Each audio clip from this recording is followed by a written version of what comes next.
3 چیزیں ہو گئی، تو فون بھی ہو گیا کیونکہ فون کا نیٹ ورک بھی نہیں تھا، وائی فائی بھی نہیں تھا اور ٹی وی بھی نہیں تھا. تو یہ 3 چیزیں اگر زندگی میں نہیں ہوں تو آپ کی لائف سلو ہو جاتی ہے، جہاں پہ آپ کے پاس آپ سوچتے ہیں کہ آپ اور کیا کریں، ٹائم ہی نہیں گزر رہا. تو جی بچوں کے علاوہ اگر ہم اپنی بات کریں تو ہم بھی بور ہو رہے تھے، ٹائم نہیں گزر رہا تھا اور ہم چاہ رہے تھے کہ جلدی سے وائی فائی تو آ جائے کم سے کم.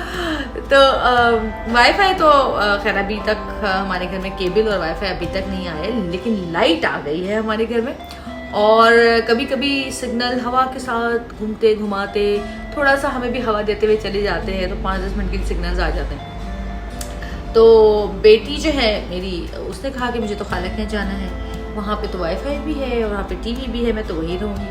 تو اس کو وہاں چھوڑا ہے، لیکن ابراہیم صاحب ہمارے سر پہ ڈنڈے برسا رہے ہیں ابھی تک، کیونکہ مجھے لگتا ہے کہ شاید یہاں پہ سگنلز کا تھوڑا ایشو ہو گیا ہے، یا جو ان کے جو سسٹم یہاں پر لگا ہوا ہے ہمارے گھر کے پاس، جو سگنلز اینٹینا جو لگے ہوئے ہیں وہ شاید ان میں کچھ پرابلم آ گئی ہے. تو یقیناً 2-4 دن میں شاید نیٹ ورک بھی آ جائے گا.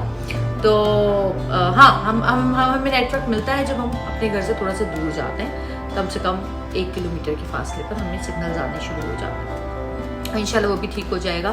اور بہت سارے لوگ حکومت کو کوس رہے ہیں، انتظامیہ کو کوس رہے ہیں، بہت سارے لوگوں کی اپنی کوئی ایک منطق ہے کہ جی یوں ہونا چاہیے تھا، یوں ہونا چاہیے. تو خیر وہ سب چیزیں اپنی جگہ، اس پہ میں نہیں جاؤں گی، کیونکہ میرا خیال ہے کہ پورا سسٹم ہی خراب ہے اور اس میں ہم بھی شامل ہیں. سسٹم میں ہم اپنے آپ کو بھی دیکھیں، ہمیں اپنے آپ کو بھی دیکھنا چاہیے کہ ہم کیا کرتے ہیں، ہم کیا کر رہے ہیں. اب کسی نے لکھا کہ جی وہ برساتی نالوں میں تو کچرا آپ ہی لوگ پھینکتے ہیں، تو بھئی آپ لوگ کوئی سسٹم بنائیں نا ان لوگوں کے لیے. ہمارا تو خیر DHA میں ایک سسٹم ہے، گاڑی آتی ہے کچرا لے جاتی ہے، لیکن بہت سارے علاقے، بلکہ زیادہ تر علاقے ایسے ہیں جہاں پہ یہ سسٹم ہے ہی نہیں. تو ان کے لیے پھر سسٹم بنائیں، وہاں پہ بھی گاڑیاں آئیں، وہاں پہ بھی گاڑیاں آ کے جو ہے جتنا بھی ٹریش ہے وہ لے کر جائیں. تو جب سسٹم بنے گا تبھی تو کچرا کم ہوگا نا.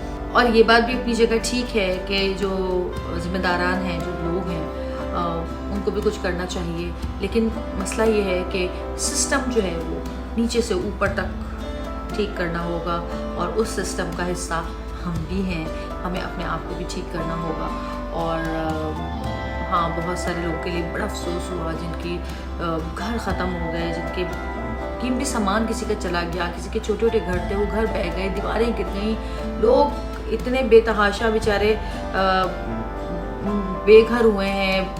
پتہ نہیں کیا کیسی ویڈیوز دیکھتی ہوں کہ میرا دل ایسا کٹ کے رہ جاتا ہے کہ یار یہ لوگ بیچارے یہ کیا کریں گے، یہ کس طرح کریں گے، کچھ سمجھ نہیں آتا. ہمارے آس پاس کے قریب کے جو لوگ ہیں، ہمارے ساتھ جو ہیلپرز ہیں، ان کے کسی کا کوئی نقصان ہوا، کسی کو کوئی نقصان ہوا تو ہمیں پتہ تھا، تو ہم نے چلو کچھ بھی کر کے ہم نے ہیلپ کی اور لوگوں نے ہیلپ کی، جس طرح سے بھی ان کا مسئلہ حل ہوا. تو ہمیں چاہیے کہ جو صاحب حیثیت لوگ ہیں، صاحب حیثیت کا مطلب یہ نہیں ہے کہ آپ ہزاروں لاکھوں روپے دے رہے لوگوں کو، لیکن جتنی آپ کی حیثیت ہے، اگر آپ کسی کو ایک چارپائی خرید کے دے سکتے ہیں تو وہ بھی دے سکتے ہیں.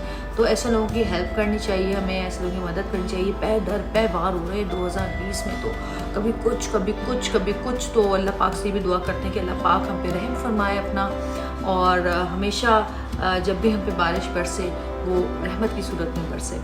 اور اس سے زیادہ میں کیا کہوں، باقی سب آپ لوگ جانتے ہیں، انٹرنیٹ پہ سوشل میڈیا پہ سب کچھ دیکھتے رہتے ہیں. تو اللہ پاک سب کو اپنے زمان میں رکھے اور ہم سب کی غیب سے مدد فرمائے، ہمارے پاکستان کو ترقی دے، سلامت رکھے. اور سنسیئر لوگ، چاہے عوام ہو چاہے گورنمنٹ ہو، ہم سب کو سنسیئر جو نا ہونا پڑے گا اپنے آپ سے، اپنے وطن سے، اپنے پیارے پاکستان سے. پاکستان زندہ باد. پھر ملاقات ہوگی کسی اور ویڈیو کے ساتھ، کسی اور بات کے ساتھ. جب تک یہ مجھے اجازت دیں، اللہ حافظ.